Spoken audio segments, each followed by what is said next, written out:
Same thing I do. Good evening, Cedar Falls. Welcome to tonight's regularly scheduled Committee of the Whole meeting for September 2nd, 2025. Madam Clerk, call this meeting to order with a roll call, please.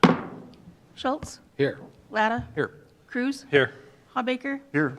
Gienfield, Chrisman, Here. Dunn, Here. Councilmember Gienfield absent, Mayor. Thank you. Only one agenda item for tonight, the Parks Master Plan. We'll start with staff comments from Michelle. Thank you. We're excited to be here tonight. And actually, just as a background, we started this project in May with a kickoff to the request for proposals and qualifications. And we received 8 applications from different consultants. In August, we selected HKGI, and the City Council approved that contract in September. And by November, we were kicking off getting our public comments. Our project manager from HKGI is Jody Rader. She has 17 years of experience, and she's a professional landscape architect in Minnesota and Wisconsin. And she loves dogs unconditionally. So I step aside and let her tell you about the Parks Master Plan. Thanks, Michelle.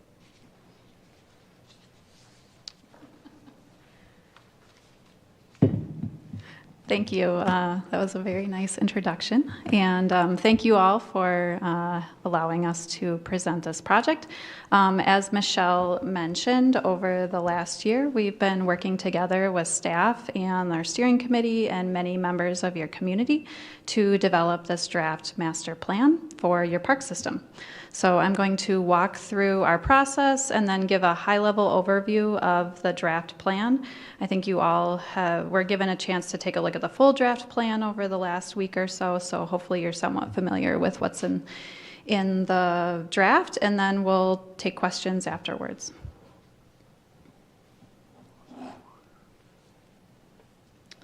So as Michelle mentioned, our kind of core team who's been working on this project has been Cedar Falls staff, Michelle Peasley and Mike Soap, and myself, Jody Rader with HKGI, and Rita Trapp, who you will see in the future as we work through the park dedication piece of this project. So the purpose of creating a Parks Master Plan is to focus on developing an inventory and analysis of your existing facilities, review recreation and program offerings, identify future programs and improvements that will meet the needs of your community today and into the future, accommodate for park growth areas, and as your community grows, accommodate for new residents, and then development of a park dedication subdivision code was included as part of the scope of work. We began the project or kicked it off in October of 2024, and we're anticipated to be fully complete by the end of 2025. Here is our work plan and schedule. It's pretty similar to what you may have seen during the proposal process. Today we are kind of at the end of that green bar, task 6, draft and final plan, while we're also working on that plan implementation piece, which is primarily the park dedication subdivision ordinance. So I'm going to walk through some of the community engagement events and the summary of what we heard over the last year. This project included a pretty robust community engagement effort. We split it up into 2 phases, and the first phase was really focused on gathering ideas from your community and trying to understand what are the issues and opportunities that people are experiencing today within your park system. And at kind of the foundation of that outreach is communication. There was a project website that was developed. We worked with city staff on developing the copy for that. There was also a way people could sign up for emails and get notified when events were coming up.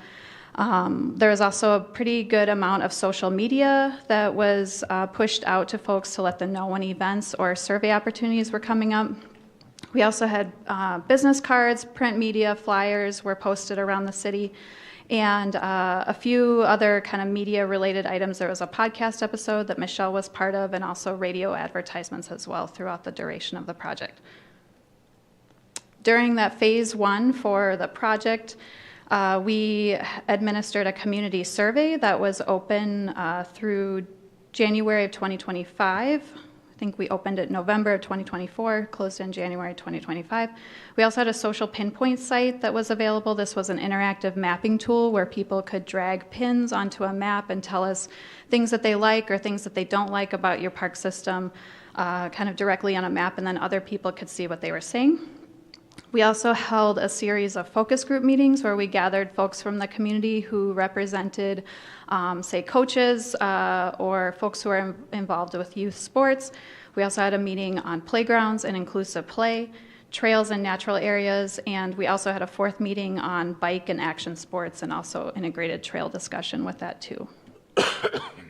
We had a really great steering committee that we worked with that was made up of representatives from your Parks and Rec Commission, Planning and Zoning Commission, Bike and Ped Commission, and your Tourism Board. We held 5 meetings over the course of the project where we kicked off the meeting, we did a SWOT exercise. In our second meeting, we looked at trends and the needs analysis. The third meeting, vision, goals, and objectives. Fourth, we talked about projects and recommendations. And the fifth meeting, which we had just over the last month, we looked over the draft plan revisions and implementation chapter. In phase 2 of community engagement, which really occurred over July and August of this year, the focus was about gathering feedback on the draft plan and the draft plan elements. There were a number of activities and events that occurred in coordination with this effort. There was a pop-up event at Sturgis Falls. We held another focus group, which was really centered around the development community. There was a presentation to the Planning and Zoning Commission, Parks and Rec Commission. There was a full draft for public review of the plan that was available through the project website, and we collected 63 comments on the plan from the public, and we had over 2,000 people visit the site and take a look at the plan. So I think that should really be commended. You've got a really engaged community. There was also an open house here at City Hall and a pop-up event at the Farmers Market in August. And then also staff conducted quite a few presentations to different organizations around your community in August. So all that to say that people should be well informed about this plan. So now I'm going to walk through the plan elements. And in July, we released chapters 1, 2, 3, 4, and 5 to the public for review. And then over July and August, we developed chapter 6, which was on implementation.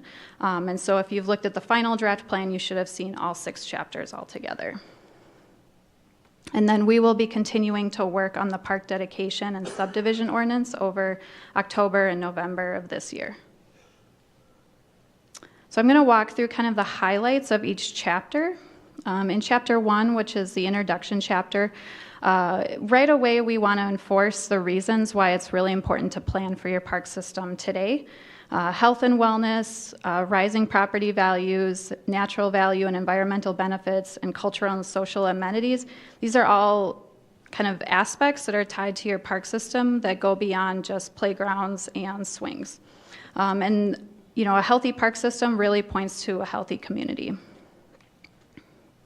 We have a pretty robust demographics section as part of the Chapter 2 Existing Conditions chapter.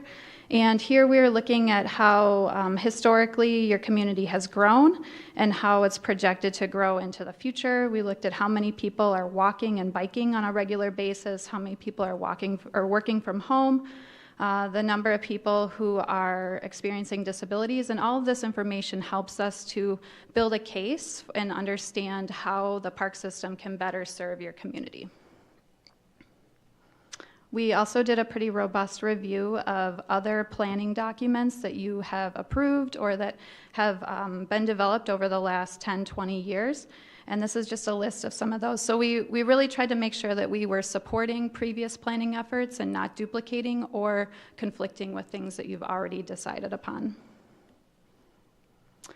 We did an inventory of your existing parks and developed a classification system. This is based on the NRPA classification system.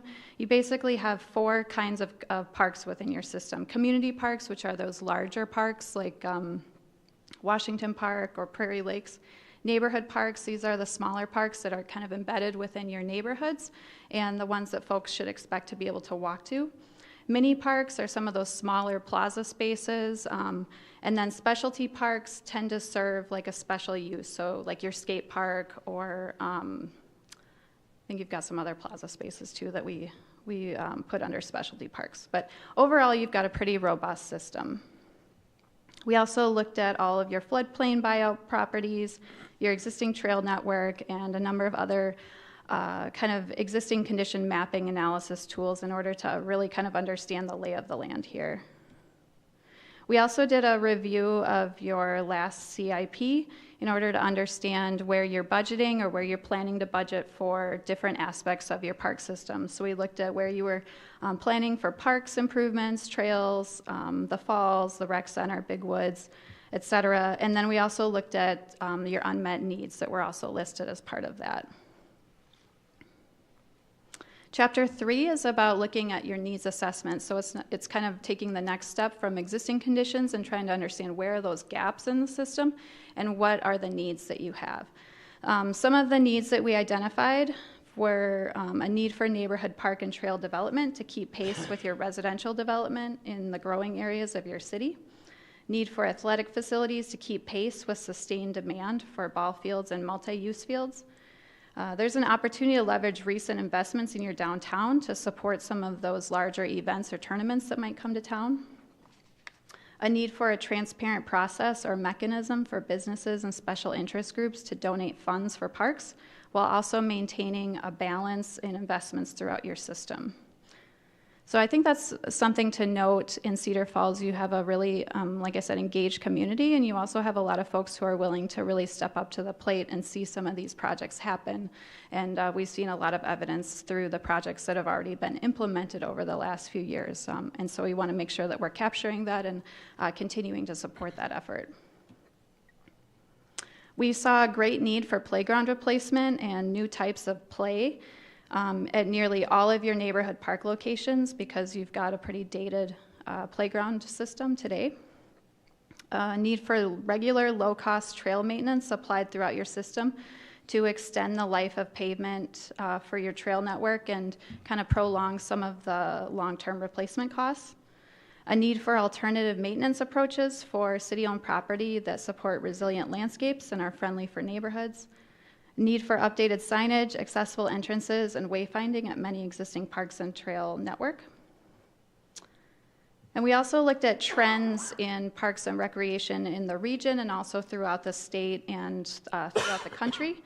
And we've put together a series of resources that support some of those trends that we're seeing that apply to Cedar Falls.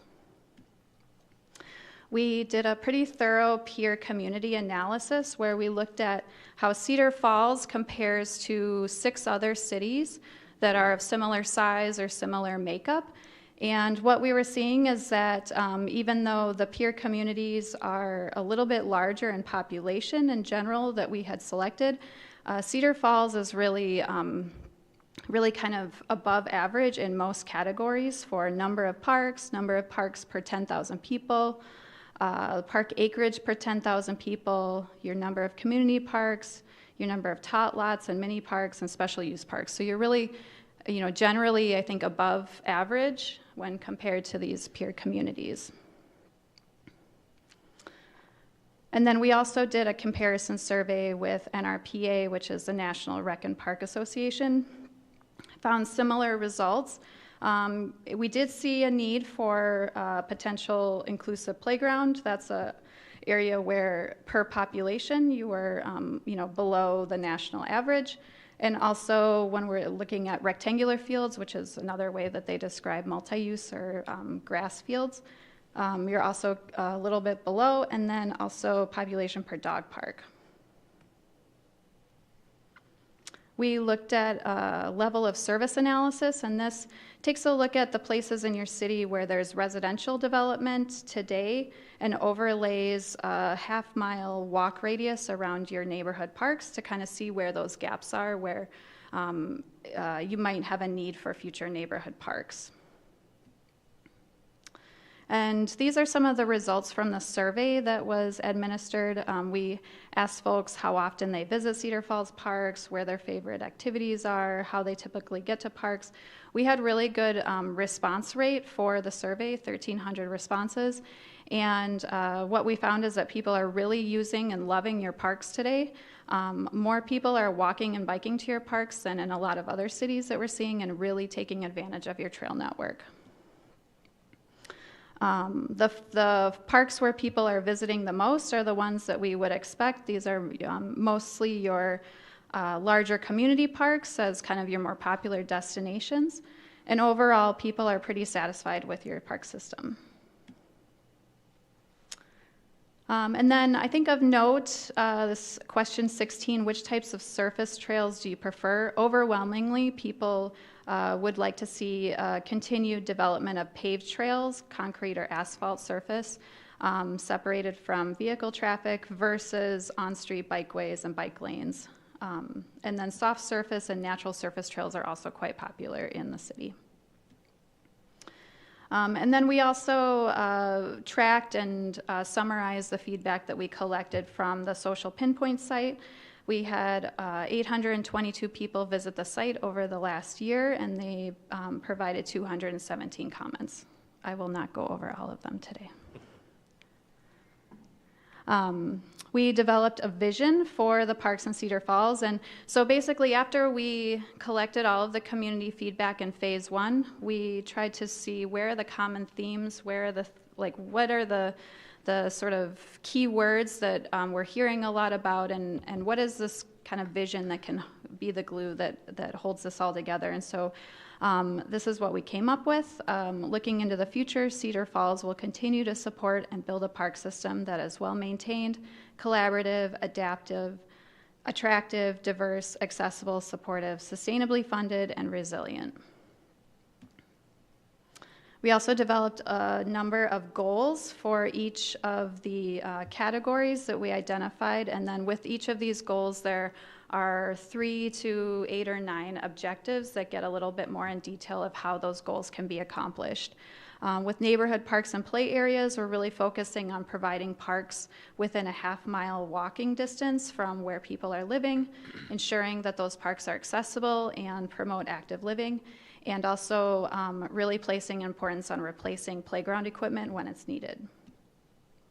For your trail network, we're really focusing on creating, continuing to create a world-class trail network here, completing gaps in your system, prioritizing trail connections where they are most needed, and also looking at prioritizing trail connections separated from vehicle traffic.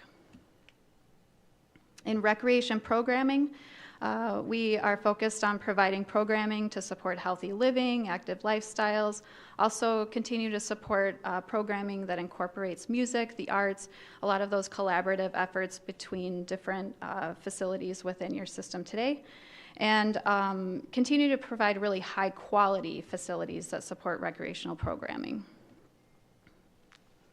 In operations, maintenance, and staffing, we focused on providing leadership and staffing, continuing to provide that structure that city staff is employed today. Increase investments in the park system to ensure that the system is clean, safe, and meets state and local codes and are in working order. Maintain and operate the park system to be sustainable and resilient with consideration for water, wildlife habitat, and ecological function.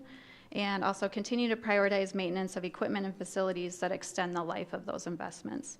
I want to come back to that third one that I mentioned. We heard a lot from your community about habitat within parks, wildlife habitat, pollinators, real strong desire for seeing a lot of native planting and continued that efforts. So I just want to highlight that. That was something that we really heard a lot about. Access, signage, and communication. We want to ensure that all the parks and recreation facilities are accessible, ADA compliant, welcoming to people of all ages and abilities. Continue to be able to provide up-to-date information about parks and recreation facilities and events. Ensure that all parks and recreation areas are clearly marked with entrances and signage, and ensure that events and community input opportunities are communicated to residents that is wide-reaching and understandable.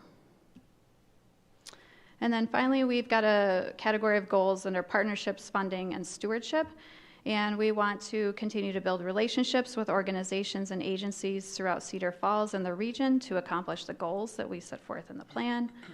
Continue to work with local organizations for maintenance, stewardship, and programming opportunities. We recognize that not everything in the plan can be accomplished by city staff alone, and that it is a group effort, and that a lot of those collaborative relationships are super important. And then we also want to continue to collaborate across city departments to budget appropriately for maintenance and implementation of capital projects. So Chapter 5, this is really kind of the meat of the plan. These are the projects and recommendations that we should be planning for that come out of those goals and objectives. And the projects and recommendations are organized into the first part, there's big ideas and initiatives, and then we have priority improvements within your existing parks, and then we have future park search areas. So within those big ideas, these are kind of like longer term projects or projects that might take a collaborative effort across departments to see happen. And the first one is completing your recreational trail network. This really prioritizes filling some of those key gaps in your trail network today. Those are what are highlighted in pink on the screen. And pretty much all of them overlap with trails that have been identified on the 2022 Bike and Ped Plan, but we want to try to help prioritize some of those smaller gaps that will really kind of stretch those dollars far. And then we've also highlighted long-term priorities as well as a few on-street corridors that we think would make a big impact. The second big idea is the Skate in Action Sports Park. And we heard a lot from your skating community during this process, and today I think we can all agree that the skate park in Cedar Falls is probably due for some improvements. So there were a lot of ideas about expanding the park, looking for ways to be able to host events, and also make it available for a wider array of ages and abilities. So we've got a few ideas that are part of the plan, either looking at expanding the existing footprint or looking for potentially a new location. Renovation of Roger Birdsall Memorial Park is another big idea that's highlighted in the plan. And really this kind of is shaken out into sort of a two-phase project where in the first phase we'd be looking at focusing on renovation of the fields, and then longer term looking at kind of a full campus renovation in order to address some of the playground and other accessibility items on that site. Recreation Center renovation and expansion. I know this is a project that has been thought about and studied for the last few years, and we want to drive it home that this is a priority as well. We heard about a lot of use at the rec center and continued growth and continued demand. And so there's some ideas in the plan about some exterior spaces for fitness areas and also just general support for expanding. The Cedar River Water Recreation Network, that's a mouthful, is a big idea to link your 12 parks that touch the Cedar River around North Cedar Falls and around the downtown area, and think of them as almost like a complex. And so it's sort of a series of maybe smaller improvements and looking at how you can market the river in a way that will also draw visitors and kind of highlight the amazing opportunities that you have today, but really kind of prioritize some of those access ideas. Within your priority improvements within your existing parks, we walk through the 10 neighborhood park and playground reinvestments that we think should be a priority and kind of list ideas beyond just replacing the playgrounds, but what are some of those other supportive improvements that will help the park in general, and where are some of those opportunities to maybe look at nature play or other types of play that might be less expensive on the front end, but could go a long way into making a more diverse and give a little bit more variety to your system. We also highlight a number of other park priority reinvestments, dog park development, improvements at Gateway Park, inclusive play development, and that could be folded into some of your new parks. Paw Park and Round Park, there's also some suggestions for adding some potential play features there. Pheasant Ridge Golf Course, there's been a lot of talk about relocation and construction of new facilities there. Place to Play Park, if there's an opportunity to expand the footprint, the city should, it seems like, probably look into taking that. Robinson Dresser Sports Complex, that's a part school district that that field will need to be replaced at some point in the near future, and so supporting that effort. And then in general, incorporating public art into your trail and park network.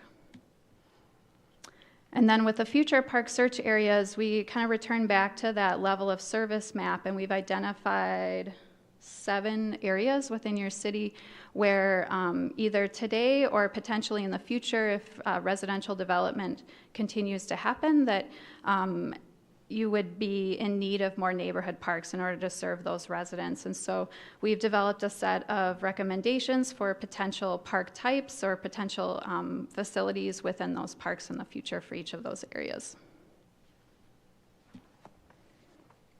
And then we've also put together a list of suggested amenities for those new parks, and these are kind of the most popular, most trending ideas that came out of our community engagement effort. Chapter 6 is all about implementation. How are we going to make this happen? We've taken all of the ideas and projects and recommendations that you saw in Chapter 5 and split them into tables for each of the categories. We've identified a project description, a type of project, whether it's a capital project or a replacement or a study, assigned anticipated cost or a cost range to those projects. And then we also looked at the time frame. Is this an ongoing project, near term, meaning in the next 5 years, midterm, maybe 5 to 10 years, longer term, maybe 10 or plus years.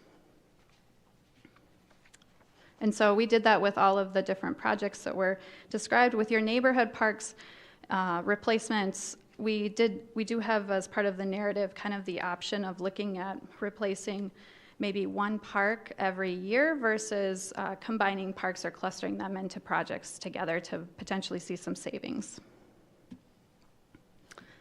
And then we've also included operations and maintenance projects as well as new park development as part of the implementation tables.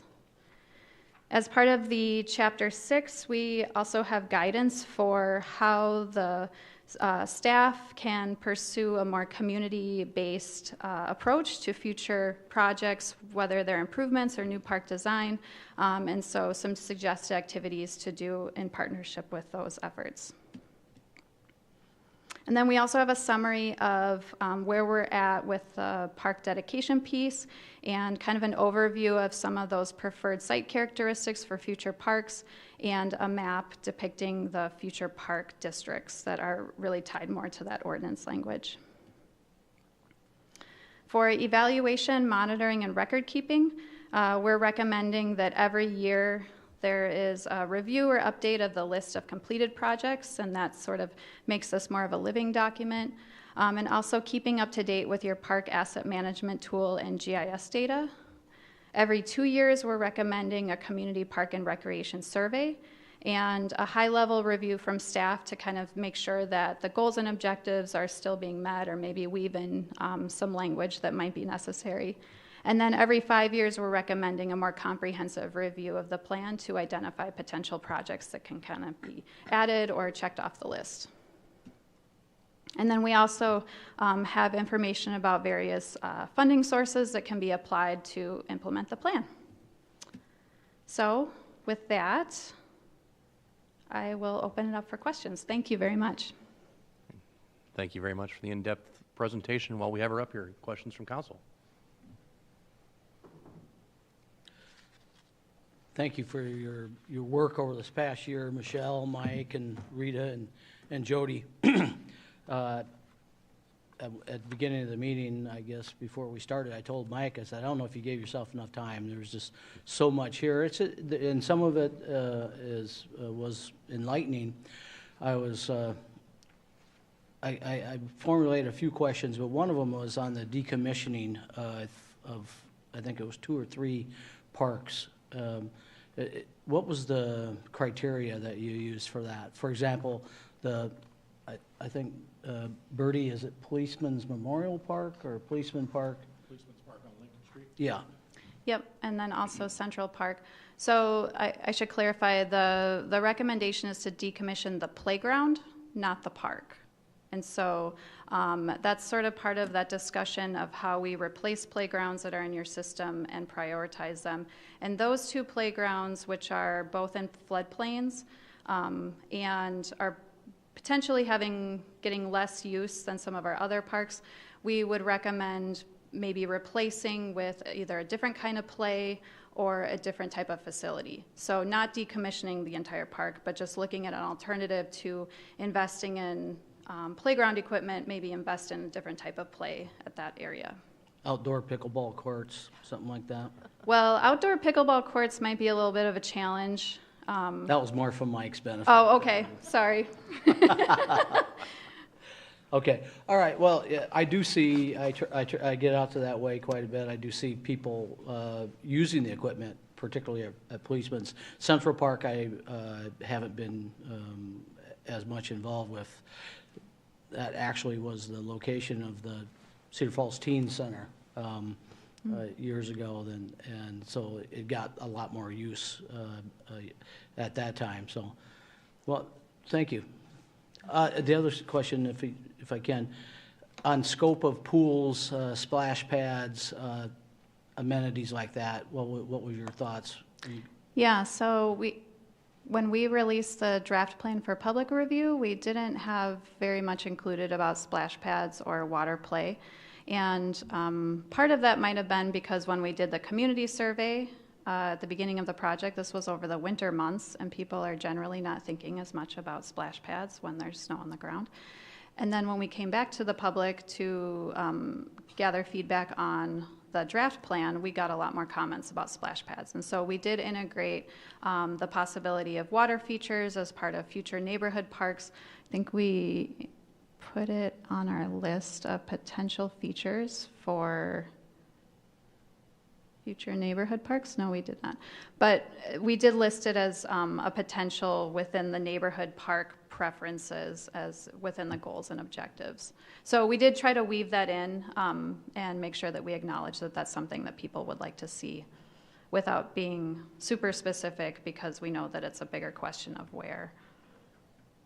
Okay, thank you. Thank you, Councilmember Schultz. Other questions?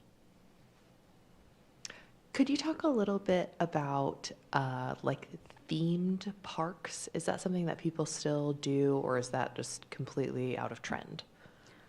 What kind of themes? Like if the park is near the river, having it be like river themed, or like Policeman's Park, having that be like public safety themed. Yeah, so we did hear about that from the community, and we also heard about it from staff and through our steering committee, that there was a desire for, especially as we're reinvesting in your neighborhood park system, they don't all have to be the same.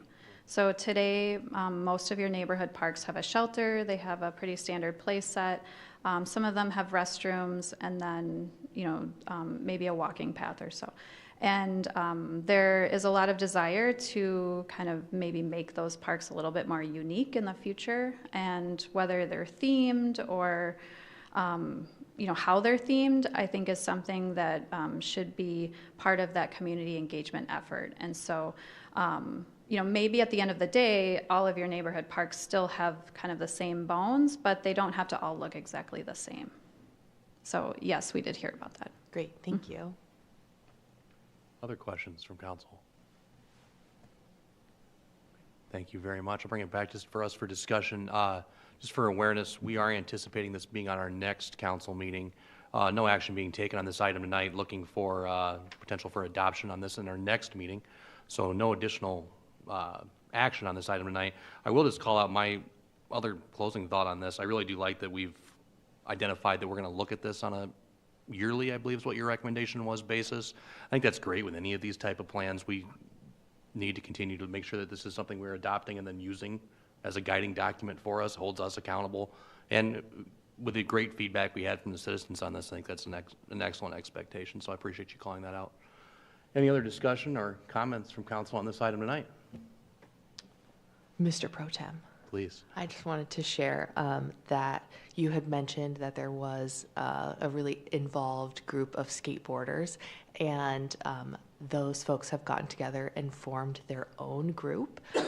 So we now have an action sports committee or group, and so they are going to try to work together to figure out how they can fundraise money so that they can help with this project, which really plays right into that, talking about partnerships and stewardship. So I think that's really exciting, and I hope other people are inspired by that. And, you know, obviously we've had lots of groups that have done that already, so I think it's cool something new is coming out of this already. Absolutely. Thank you for that. And Director Rodenbeck, not to put you on the spot, can you speak to what we already have budgeted within the CIP after we look at adopting this plan? And then I know we'll have some further discussion on this during goal setting, but Sure, I know one of the slides had kind of what was already in the CIP. I don't know the numbers right off the top of my head, and then I think they had that listed, the unmet needs. I think we know that there's things on the unmet needs that people are interested in getting funded. So we also understand after adoption of this plan, how we're going to fund that, how we're going to prioritize those will probably come through the goal setting process, CIP process, ultimately budget process sure. as well. So a great reminder then as we go into goal setting, whenever that happens to occur, in November, December, whenever that may be, for the general public to reach out to your council person to make sure that your feedback is provided for that. Kind of helps us to prioritize this in addition to this document. So, any other comments for this item tonight? Seeing none, we will close the committee of the whole meeting. We'll be back at 7 o'clock for our regular scheduled council meeting. Thank you, everybody.